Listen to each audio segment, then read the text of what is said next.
तो हेलो दोस्तों, नमस्कार। स्वागत करता हूं आप लोगों को हमारे YouTube चैनल सुनील ज्ञानम क्लासेस पर। दोस्तों, आज हम क्लास 10वीं के रसायन विज्ञान का दूसरा अध्याय जिसका नाम है अम्ल, भस्म एवं लवण का पार्ट 5 पढ़ेंगे, जिसमें हम एक महत्वपूर्ण टॉपिक जिसका नाम है पीएच स्केल को आज हम समझेंगे। तो समझते हैं कि पीएच स्केल होता क्या है। समझिए कि पीएच, सबसे पहले कि पीएच का पूरा नाम होता है power of hydrogen, power of hydrogen या पोटेंजा, पोटेंजा ऑफ हाइड्रोजन या पोटेंशियल, पोटेंशियल ऑफ हाइड्रोजन होता है, जिसको हिंदी में बोलते हैं हम हाइड्रोजन आयन की सांद्रता। ठीक है, अब समझिए कि पीएच स्केल का परिभाषा क्या होता है। हम कह सकते हैं कि किसी विलयन में उपस्थित हाइड्रोजन आयन की सांद्रता ज्ञात करने के लिए 1909 ईस्वी में एक फ्रेंच वैज्ञानिक एसपीएल, क्या एसपीएल सोरेनसन वैज्ञानिक ने एक स्केल बनाया, जिस स्केल को पीएच स्केल कहते हैं। इस स्केल में 0 से लेकर के 14 तक अंक इंगित होता है। देख लीजिए, ये हुआ पीएच स्केल आपका। इस पीएच स्केल पर जब आप किसी भी केमिकल कंपाउंड को डालिएगा और उसका रेंज, उसका मान 0 या 0 से लेकर के 7 से कम मान आएगा, तो हम कहेंगे कि उस केमिकल कंपाउंड का नेचर जो है कैसा है, अम्लीय है, अम्लीय है। ठीक है, और जब किसी भी केमिकल कंपाउंड को हम डालेंगे इस पर और उसका वैल्यू, उसका रेंज आएगा 7 से अधिक और 14 तक, तब हम कहेंगे कि वह पदार्थ, वह रासायनिक पदार्थ का नेचर कैसा है, बेसिक है, बेसिक अर्थात क्षारीय है। ठीक है दोस्तों, अब समझिए कि 0 से लेकर के 14, 7 के बीच आएगा, कैसा होगा, अम्लीय। 7 से अधिक 14 तक आएगा तब कहेंगे क्षारीय प्रवृत्ति का है। ठीक है दोस्तों, अब समझिए कि जब हम किसी भी केमिकल कंपाउंड जो नेचर में अम्लीय है, ठीक है, का पीएच वैल्यू डिक्रीज होने पर अम्ल प्रबल होते हैं, अर्थात अम्ल का पीएच वैल्यू घटने पर अम्ल क्या होते हैं, प्रबल होते हैं। और हम कह सकते हैं कि बेस का पीएच वैल्यू इंक्रीज होने पर बेस क्या होते हैं, प्रबल होते हैं। अब समझते हैं दोस्तों, प्रबल क्या होते हैं, प्रबल अम्ल क्या है और प्रबल भस्म क्या है, दुर्बल भस्म क्या है, दुर्बल अम्ल क्या है, इस पर हम चर्चा करते हैं। तो दोस्तों, जिस केमिकल कंपाउंड को आप पीएच स्केल पर डालिएगा और उसका रेंज आएगा 0 से लेकर के 3 तक आएगा, ठीक है, तो उस केमिकल कंपाउंड को हम बोलेंगे प्रबल, क्या बोलेंगे, प्रबल अम्ल कहेंगे, प्रबल अम्ल कहेंगे। ठीक है, और 3 से अधिक 7 से कम आएगा तो उसे हम क्या बोलेंगे दोस्तों, उसे हम बोलेंगे दुर्बल अम्ल। क्या बोलेंगे, दुर्बल अम्ल कहेंगे। प्रबल अम्ल जैसे हम बोल दिए H2SO4, H2SO4, सल्फ्यूरिक अम्ल जैसे हम बोल दिए HCl बोल दिए, जैसे हम बोल दिए HNO3 बोल दिए, ये सब क्या है, प्रबल अम्ल है। प्रबल अम्ल कहने का मतलब इसमें अधिक मात्रा में हाइड्रोजन आयन उपस्थित है, और दुर्बल अम्ल का मतलब है कि इसमें कम मात्रा में हाइड्रोजन आयन उपस्थित है।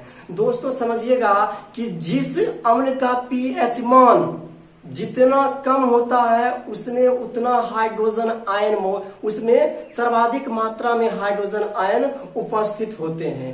कहने का मतलब देखिए कि HCl का पीएच वैल्यू होता है 0, ठीक है, H2SO4 का होता है 1 होता है, HNO3 का 1.5 होता है। तो सबसे कम किसका पीएच वैल्यू है, 0 का, तो HCl में सबसे अधिक मात्रा में हाइड्रोजन आयन होंगे।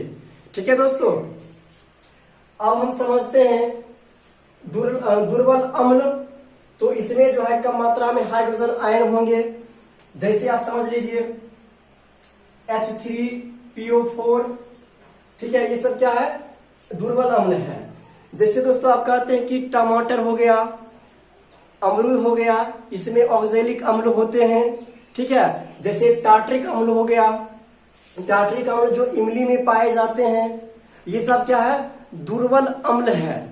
इस अम्ल को हम खाते हैं। कहने का मतलब कि परवल अम्ल को हम कभी भी नहीं खाएंगे। अगर परवल अम्ल को हम खाएंगे तो हमारा शरीर राख हो जाएगा, ठीक है। और दुर्बल अम्ल को हम खाएंगे तो हमको कुछ नहीं होगा। दुर्बल अम्ल का हम सेवन करते हैं, ठीक है, क्योंकि इसमें कम मात्रा में हाइड्रोजन आयन होते हैं, ठीक है दोस्तों। दुर्बल अम्ल को खाते हैं, परवल अम्ल को हम कभी नहीं खाते हैं। तो दोस्तों अब हम देखते हैं क्षार के बारे में। जब किसी भी केमिकल कंपाउंड को जब इस पीएच स्केल पर डालिएगा और उसका वैल्यू आपको यदि 11 से लेकर के 14 तक आएगा, ठीक है, 11 से 14 तक आएगा, तो आप कहिएगा कि वह परवल क्षार है, परवल क्षार है। अर्थात इसमें अधिक मात्रा में क्या है, OH माइनस है। क्या है, OH माइनस है। हाइड्रोक्साइड आयन है सबसे अधिक मात्रा में। जिसमें अधिक मात्रा में हाइड्रोजन और हाइड्रोक्साइड आयन होंगे उस भस्म को हम कभी नहीं खाएंगे, ठीक है। जैसे परवल क्षार का उदाहरण हम देते हैं कि NaOH, इसका pH वैल्यू होता है 14। जैसे KOH, इसका हो गया KOH हो गया, इसका आपको हम बोल देते हैं 12 हो गया। और MgOH का होल ट्वाइस, इसका pH वैल्यू 10.5 होता है। MgOH का होल ट्वाइस को हम बोलते हैं मिल्क ऑफ मैग्नीशिया या मैग्नीशियम हाइड्रोक्साइड, जिसका उपयोग हम करते हैं एंटासिड के रूप में करते हैं। तो 14 वाला को और 12 वाला को हम नहीं कभी खाएंगे, जबकि इसका हम सेवन कर सकते हैं। 11 से लेकर के 14 के बीच, 14 तक जिसका pH वैल्यू आएगा उसका सेवन नहीं करेंगे, जबकि 7 से अधिक 11 से कम जिसका pH वैल्यू आएगा उसका हम सेवन कर सकते हैं, ठीक है दोस्तों। जो प्रकृति में कैसा होगा, क्षारीय होगा, उस पर कैसा होगा, आयन होंगे, हाइड्रोक्साइड आयन होंगे। जबकि जिसका प्रवृत्ति होगा अम्लीय, उस पर कैसा चार्ज होगा, हाइड्रोजन आयन होगा या हाइड्रोनियम आयन H3O+ होगा दोस्तों। तो दोस्तों मैं उम्मीद करता हूं कि आप लोग परवल अम्ल, दुर्बल अम्ल, परवल क्षार और दुर्बल क्षार को आप समझ गए हैं। परवल का मतलब हुआ स्ट्रॉन्ग हुआ, दुर्बल का मतलब हुआ वीक हुआ। परवल मतलब अधिक मात्रा में क्या है, अगर अम्ल की बात बोले तो परवल अम्ल अर्थात इसमें अधिक मात्रा में क्या है, हाइड्रोजन आयन है, ठीक है। दुर्बल अम्ल कम मात्रा में हाइड्रोजन आयन है दोस्तों। तो दोस्तों आपसे ये सवाल पूछा जाएगा कि अम्ल का pH मान कितना होता है, तो आप बोलिएगा कि अम्ल का pH मान 7 से कम होता है। किसे, 7 से कम होगा अम्ल का pH मान, जबकि क्षार का pH मान 7 से अधिक होगा, ठीक है। अब देखिए दोस्तों यहाँ लिखा हुआ है 7, तो 7 किसका होता है। तो दोस्तों एक ऐसा कंडीशन आता है कि जब हाइड्रोजन आयन की सांद्रता, ठीक है, और OH माइनस की सांद्रता दोनों क्या हो जाते हैं, बराबर हो जाते हैं। जितना अमाउंट हाइड्रोजन आयन का होता है उतना ही अमाउंट में OH माइनस होता है, दोनों बराबर हो जाते हैं, इसलिए इसका pH मान 7 होता है। बराबर होने का मतलब क्या हुआ, वो न्यूट्रल हो जाता है। क्या होते हैं, न्यूट्रल हो जाते हैं, अर्थात उदासीन हो जाते हैं। उदासीन, तो एक उदासीन विलयन का नाम बोलिए, तो आप बोलिएगा कि डिस्टिल्ड वाटर। क्या बोले, डिस्टिल्ड वाटर, या आप बोल सकते हैं प्योर वाटर।